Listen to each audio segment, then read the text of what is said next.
Assalamu alaikum and welcome to Mehdi's Academy. I'm your teacher Said Ghulam Hedi Shah and आज जो है हम vaccination subject में से इम्पोर्टेंट एमसीक्यूज़ आपके साथ शेयर करेंगे।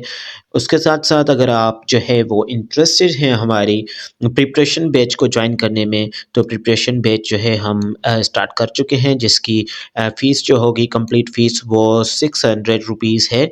ये ऑफ़र जो है वो वैलिड होगा 3 to 4 days of uploading this video, यानी कि इस वीडियो के बाद 5 दिन तक आप जो है ये ऑफ़र ले सकते हैं और प्रिपरेशन बैच में ज्वाइन कर सकते हैं। ठीक है, ज्वाइन हो सकते हैं। तो आइए स्टार्ट करते हैं आज के इस हमारे टॉपिक को, जिसमें से हमारा टॉपिक आज जो है वैक्सीनेटर्स एमसीक्यूज़ यानी कि ईपीआई से रिलेटेड वैक्सीन्स के एमसीक्यूज़ देखेंगे और कंप्लीट पोर्शन जो होगा वो आपको प्रोवाइड कर दिया जाएगा बैचेस में। यहाँ पे आपको जो है एमसीक्यूज़ सॉल्व मिलेंगे। ओके, स्टार्ट करते हैं।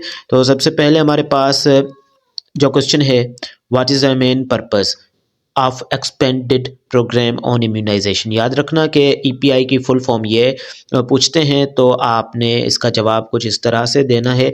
ईपीआई की फुल फॉर्म जो होगी वो होगी expanded program on immunization. Okay, and recently अभी एनटीएस और एसटीएस के इंटरव्यूज़ में भी ये फुल फॉर्म पूछी गई थी। ओके, सिंपल इंटरव्यूज़ हुए थे एंड एनटीएस के भी एंड एसटीएस के भी साथ साथ लिए गए थे, तो ये फुल फॉर्म इनकी पूछी गई थी ईपीआई की। तो what is the main purpose, लेकिन क्वेश्चन जो था वो कुछ अलग है हमारे पास। यहाँ हमने तो आपको ये बता दिया है कि ये भी याद करना है, लेकिन ये क्वेश्चन जो कि एमसीक्यूज़ हमसे क्या पूछ रहा है वो देखते हैं। What is the main purpose, main purpose क्या है ईपीआई का। तो मेन पर्पस जो ईपीआई का होगा, क्या वो प्रोमोट सैनिटेशन, क्या सैनिटेशन को प्रोमोट करना होगा, या ट्रेन हेल्थ केयर वर्कर्स, या फिर कंडक्ट डिजीज़ सर्वेस। तो ये सारे इनके जो हैं वो मेन पर्पस में शुमार नहीं होगा। इसका मेन पर्पस जो है वो है प्रोवाइडिंग इम्यूनाइजेशन। ठीक है, क्या करना, इम्यूनाइजेशन प्रोवाइड करना प्रिवेंटेबल डिजीज़ जो भी हैं उनके खिलाफ।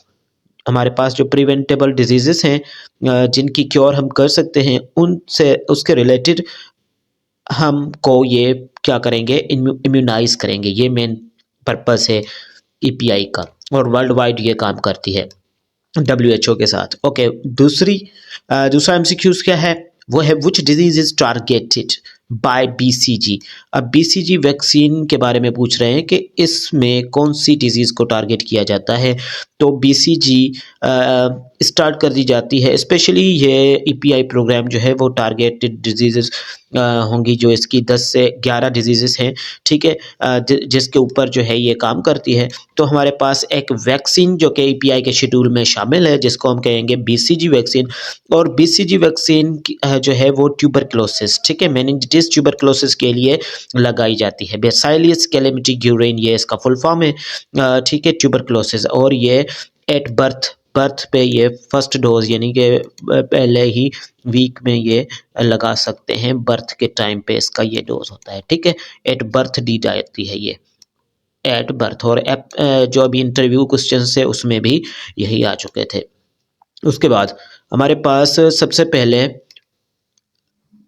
थर्ड नंबर एमसीक्यूज जो है, एट वाट एज, कौन सी एज पे, at what age first dose of OPV जो है वो दिया जाता है। तो हमारे पास जो है first dose of oral polio vaccine जो है वो दिया जाता है ईपीआई में एट बर्थ। ठीक है, एट बर्थ यानी कि 2 टीके लगेंगे। ठीक है, मोस्टली हमारे पास एक तो बीसीजी का आ गया, ठीक है, और दूसरा जो आएगा वो ओपीवी का होगा। ठीक है, दूसरा क्या आएगा, ओपीवी का होगा। ठीक है, तो यहाँ पे OP एंड V, और यहाँ पे छोटा सा B, एट बर्थ OPV। ठीक है, फर्स्ट डोज जिसको हम जो है 0 डोज में भी काउंट कर सकते हैं। ठीक है, उसके बाद नेक्स्ट एमसीक्यूज जो कि कुछ इस तरह से हैं, which of the following is live attenuated vaccine. यानी कि हमारे पास जो भी पैथोजेंस होते हैं डिजीज़ काज करने वाले, वो तो या डेड एटीन्यूट होते हैं या तो उनको ज़िंदा लेकिन उनको वीक करके इस्तेमाल किया जाता है। ठीक है, तो ये वैक्सीन किससे बनती है, हमारे पास उन्हीं वायरसेस या फिर बैक्टीरियाज या उन पैथोजन से बनती है जो कि ये डिजीज़ काज करते हैं, ठीक है। लेकिन उनकी फॉर्म कौन सी यूज़ होगी, या तो वो लाइव होंगे, ठीक है, अलाइव होंगे, या फिर वो क्या होंगे, या तो वो डेड या फिर वीकेंड होंगे, ठीक है, डेड होंगे।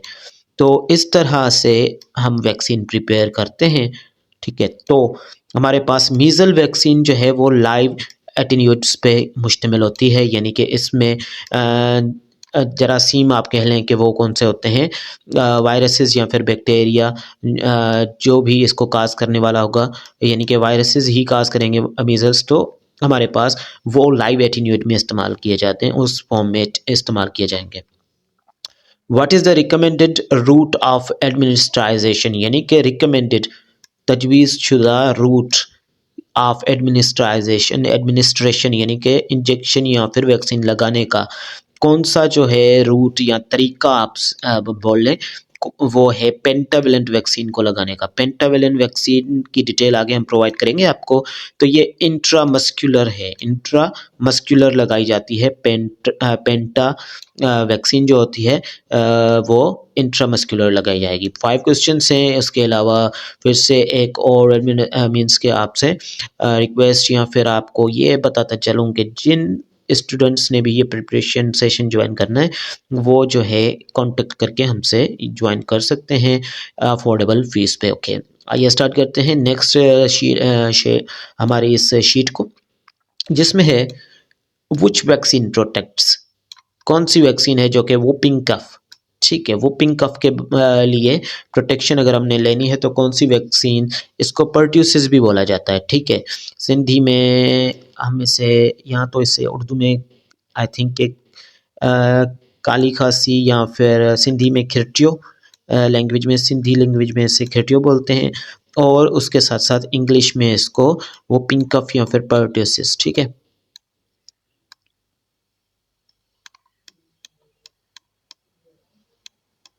ओके, तो this is now the completed question. अब ये आप इसका दूसरा नाम ये है। ओके, तो ये हमारे पास which vaccine protect against whooping cough, तो डीपीटी जो वैक्सीन आती है वो वुपिंग कफ के लिए अच्छी होती है, जिसमें डिप्थेरिया और pertussis and tetanus I think ये आ जाते हैं। इसकी फुल फॉर्म हम चेक करेंगे। Okay, what is the common preservative used in vaccine, ठीक है।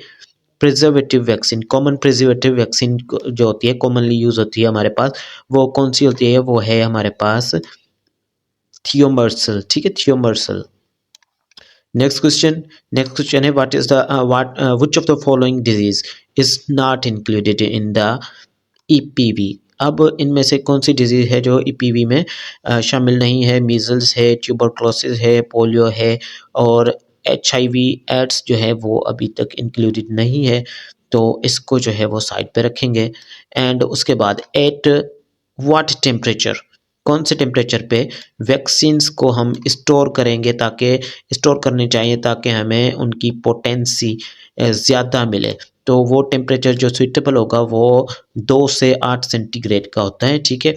एंड उसके साथ साथ हम नेक्स्ट MCQs पे आएंगे।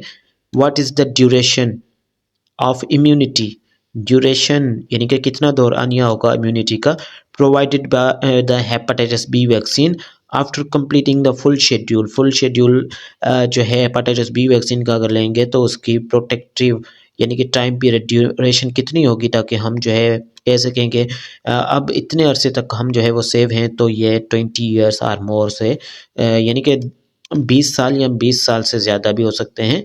तो लगभग इतनी ड्यूरेशन होगी कि हमें हेपेटाइटिस बी का अगर हम कोर्स लेते हैं तो उसके बाद ये हेपेटाइटिस बी नहीं होगी। तो this was the 2 sheets that was mentioned in this video. If you want to join our batches, preparation batches, and premium batches in which all the courses will be, all the materials, mock tests and everything will be provided to you, तो आप जो है यहाँ पे दिए गए numbers पे contact कर सकते हैं एंड कोर्स ज्वाइन कर सकते हैं API वैक्सीनेटर्स बाय STS का। ओके, तो see you in the next lecture, take care and अल्लाह हाफिज़।